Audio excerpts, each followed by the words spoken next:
নতুন একটা সকালে তোমাদের সবাইকে স্বাগত জানাই। আর এই যে মা রাত্রে ছিল আর আমার বাবি হওয়ার পরের দিন থেকে আজকের ব্লগটা আবার শুরু করছি। খুব একটা বেশি আমি ক্লিপস তুলিনি, তবে যেটুকু তুলেছি সেটুকু তোমাদের সঙ্গে শেয়ার করছি। ওই হচ্ছে আমার দিনের বেলার আয়ামাসি আর মা ছিল রাত্রে, প্লাস আর একজন আয়ামাসিও আমার রাত্রে ছিল। তো যাই হোক, রাতটা মোটামুটি কেটেছে, তবে আমার একটু কষ্টের মধ্যে দিয়ে কেটেছে। আমার খুব পেন হচ্ছিল, তো সেই সমস্ত কথা মিটে গিয়ে বা ভুলে গিয়ে বলতে পারো নতুন একটা সকাল। আর আমার আশেপাশে যারা সবাই আছে সবাই খুব খুব খুব ভালো। তো সবাইকে নিয়ে কিন্তু আজকে সকালটা আমি শুরু করলাম। মা একটু পরে চলে যাবে আর আয়ামাসি চলে এসেছে সকালে দিনের বেলাটা। কিছুক্ষণ পরে আবার অর্পণ আসলো। আমাদের ভিজিটিং আওয়ার ছিল হচ্ছে কটা 11টা থেকে 12টা। তো তার মধ্যে কিন্তু অর্পণ এসেছে আজকে অনেকটা সকালে এসেছে। এতক্ষণ আসতে পারছিল না, যেহেতু ছেলে তো, মেয়ে হলে অসুবিধা ছিল না। যাই হোক, ওর বাবাকে কোলে নিয়েছে, এই প্রথম ওর কোলে নেওয়া। আর এত সুন্দর সেজে গুজে এসেছে, আমি যেন ফিদা হয়ে যাচ্ছি এরকম আবার নতুন করে। তো যাই হোক, খুব ভালো লাগছে। ওরও মনের মধ্যে একটা আনন্দ, আমি যেহেতু নতুন বাবা হয়েছে একটা আনন্দ তো অন্যরকম থাকবেই।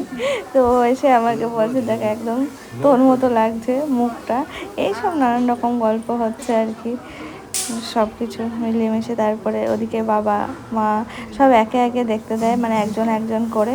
মা বাইরে গেছিলো, আবার তারপরে মা আসলো ভিতরে, আয়ামাসিকে একটু বাইরে রাখা হলো, আবার বাবা আসলো, এরকমভাবেই। আর মাত্র কটা দিন, তারপরে তোমাদেরকে আমার বাবার মুখ দেখাতে পারবো আমি। তো যাই হোক, পুজো টুজো অনেক কিছু আছে, সব কিছু তোমাদের সঙ্গে আস্তে আস্তে শেয়ার করবো। বাড়ি যাই আগে, তারপরে।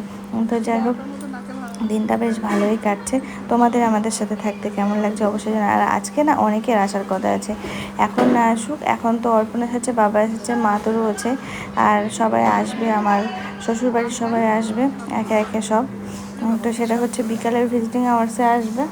বাবার মুখ দেখলেও বোঝা যাচ্ছে যে বাবাও কতটা আনন্দিত, কারণ বাবা ধরো বাবা মা নিজে হাতে আমাকে ডক্টর দেখানো থেকে শুরু করে এই যে ডেলিভারি হওয়ার পর্যন্ত সমস্তক্ষণ আমার সাথে থেকেছে। তো মুখ দেখলেই কিন্তু বোঝা যাচ্ছে।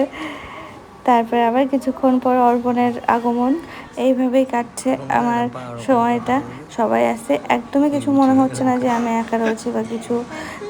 পুচকুটাকে নিয়ে সেরকম কিচ্ছু মনে হচ্ছে না, যেহেতু আমাদের ওয়ার্ডে আমরা যে 5-6 জন ছিলাম সেই কজন তো খুবই ভালো। প্লাস ওই সাইডে মানে একই ওয়ার্ডের মধ্যে আরও কিন্তু অনেক, প্রায় 50-60 জন ছিল, কিন্তু আমাদের এই জায়গাটা যেন বেশি সুন্দর।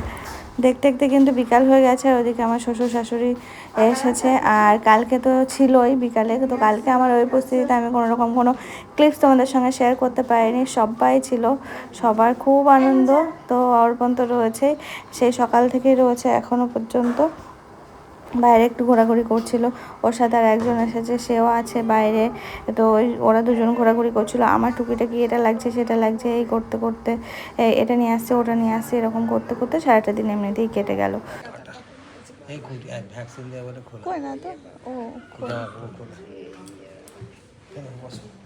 খোলা রয়েছে। বিকালবেলা কিন্তু শুধু আমার শ্বশুর শাশুড়ি এসেছে তা নয়, অর্পণ তো সকালে এসেছে। তার বাদে আমার পিসি শাশুড়ি মেয়ে এসেছে, আমার পিসি শাশুড়ি এসেছে, আমার কাকি শাশুড়ি এসেছে। কী যে আনন্দ লাগছে সে কি বলবো। আর আমাদের ভাবির ভাগ্যটাও ভালো যে সবাই ওকে দেখতে আসছে। ঠাকুরের আশীর্বাদে তোমরাও আশীর্বাদ করো, ভাবি যেন সুস্থ সবলভাবে সারাটা জীবন কাটিয়ে দিতে পারে। এই দেখো, এখন কিন্তু আমার কাকি শাশুড়ি মাও এসেছে আমাকে প্লাস হচ্ছে আমার বাবাকে দেখার জন্য। আর এর আগে এসেছিলো আমার পিসি শাশুড়ির মেয়ে। তো দিদি একটুখানি থেকে আবার কাকিমাকে আবার পাঠালো। এরপরে আবার কাকি মা গিয়ে হয়তো পিসিকে পাঠাবে, এরকমভাবে আর কি একে একে সব দেখা হচ্ছে। এসে তো আমার বাবাকে সবাই কোলে নিচ্ছে। আর ওখানে স্যানিটাইজার রাখাই আছে, যে যার মতো সবাই ব্যবহার করে। তারপরে তবে কি জানো, আমি শুধু আজকে ভাবছি, মায়ের সাথে আলোচনা করছিলাম, আজকে আমার বাবির সমস্ত ঠানুরা দেখতে এসেছে ভাবিকে।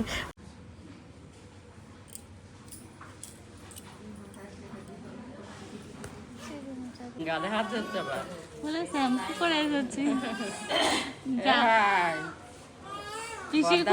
পিসির খুব ইচ্ছা ছিল ছেলে, শুধু মুখে বলতো ছেলে হোক আসবো, ছেলে হোক আসবো। ছেলেই তো হয়েছে, বাট আমার কথা ঠিক। আমার অনেক কিছু পাওনা আছে। সব পেয়ে যাবা। তারপর শ্যাম্পু করে এসছে।